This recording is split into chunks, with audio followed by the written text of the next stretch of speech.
Hello and welcome to the equation of a line demonstration for grade 9 mathematics. Before we delve into actual examples of the equation of the line, we're going to dissect the formula for the graph of an equation of a line, so to help you guys understand what each part is a little better. The general form for the equation of a line is y equals mx plus b. There are a few components we should look at within the equation before we start, so I'll start going into details on each little part of it. We'll start with the x and y variables, which can be thought of as the input and output values of the equation. Then we'll follow it up with the m value, which is the slope of the line, and the v value, which is the place where the y-intercept occurs, but more detail on that later on. So first we'll start with the x and y variables. The x variable is known as the independent variable. So no matter what happens within the equation, you have control of the x value. Within an equation, you will place a number where you see an x, and whatever you change x to, it will affect what y becomes. The y variable is the output variable for the equation. It's also known as the dependent variable, and it changes based on what you input for x. The m value is the slope of the line, and this is can be thought of as the steepness of the line. The larger this number, the faster the line will change. The smaller this number, the slower it will change. It can also be thought of as m equals rise over run. The rise is how much the y value increases or decreases, and the run is how far along the x-axis the line runs for each rise. For example, y equals 2x has a rise of 2 and a run of 1. So each time the x increases by 1, the y increases by 2. Also, something to note with your slope values is anytime you see a number like 2 or 3, there is always an implied 1 underneath it, as if it's a fraction. That way, when you see a 3 as your slope, it's not just a 3, it's 3 over 1, which implies you have a run of 1 and a rise of 3. As you'll see below, you can think of it as n being any number is always equal to n divided by 1. The b value in the equation y equals mx plus b is where the line crosses the y-axis. This is known as the y-intercept. For example, y equals 2x plus 7 crosses the y-axis at the point 0, 7. In addition to the y-intercept, there's also an intercept known as the x-intercept, which you will not see in this lesson. You find this by solving for x when you set y to 0. The x-intercept is where the line crosses the x-axis, but for now, you guys will be able to make do with just the slope and the y-intercept. Now that we've looked at all the parts of the general form of the equation, y equals mx plus b, we'll delve into examples. This first example is pretty simple, y equals x, but we'll get the general way of dealing with these problems down first. So first we'll pick out the values for the equation. In this case, m equals 1 and b equals 0. b equals 0 is implied because there's no value being added to the x within the equation. So first we'll set up a t-chart, and down the x side of the t-chart we'll place some input values. I've gone and done -3 all the way through to +3. Ahead of time I've done the calculations. Down the y side of the t-chart we'll have the output values that map to each input value. In this case we have y equals x, so whatever you input into the equation is what you get out of it. So let's take a look at what this graph will look like. Here we have the graph of y equals x. For each input value, it maps directly to the output value going up. We have along the horizontal axis, these are your x values. The vertical axis indicates your y values. As you can see, when we're at x equals 1, it maps to y equals 1. It's a pretty simple graph, and good to just show how these graphs work in general. Now we'll incorporate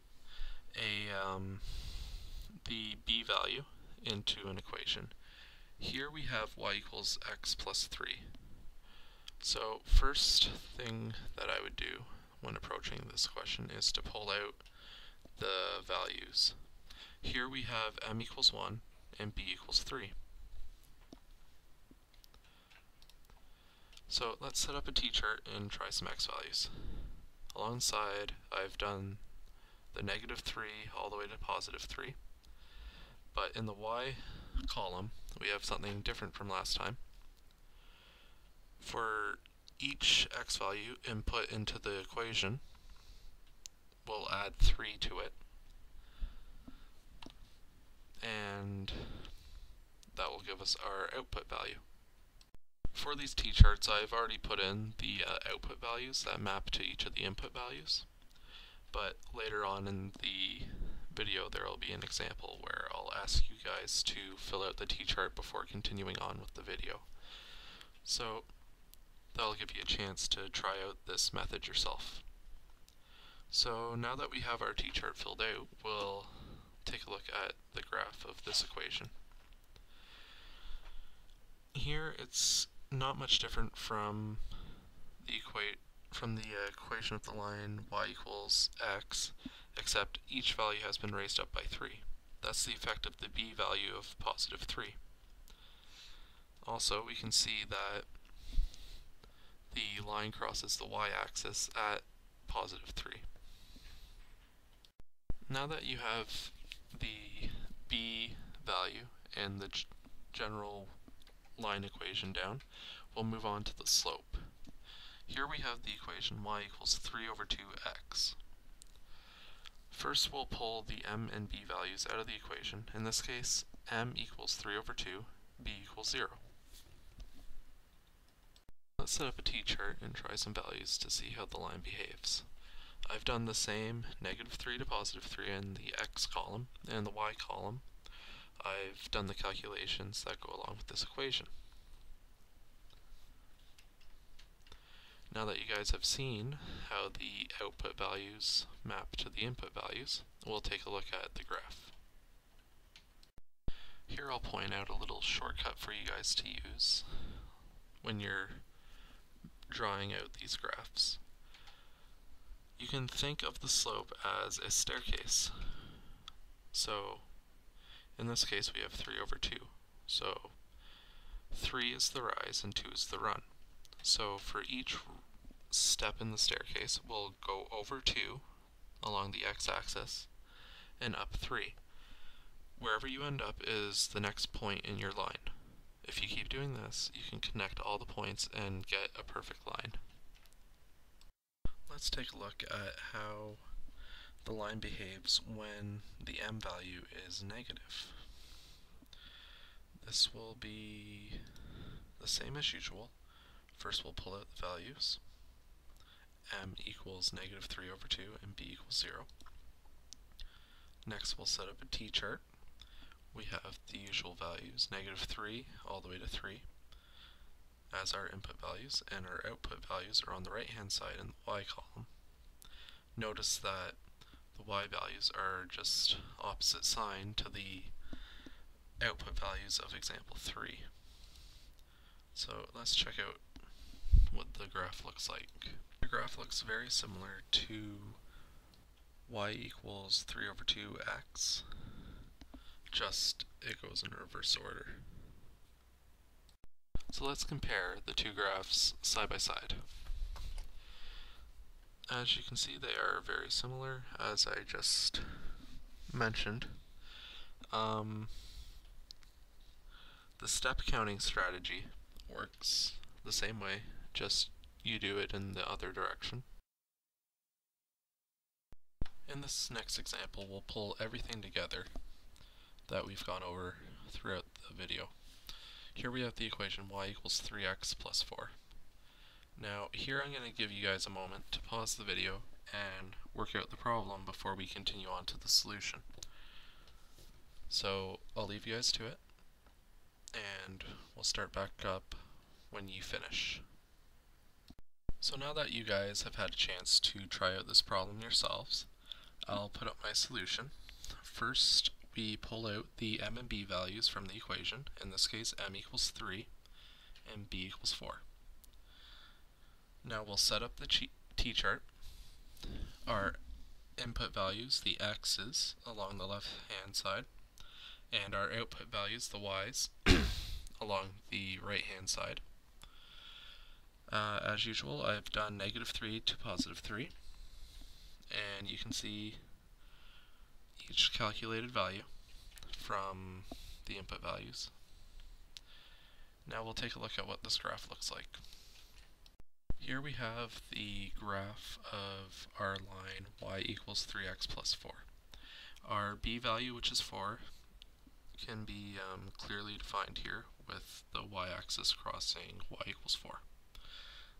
For each increase of 1 in the x-axis, we have an increase of 3 in the y-axis, which goes along with our m value of 3, which has an implied run of 1. This concludes the explanation of the equation of a line, and any questions, post below. I hope you found this video informative and enjoyable. I hope you have a good day, and thank you for watching.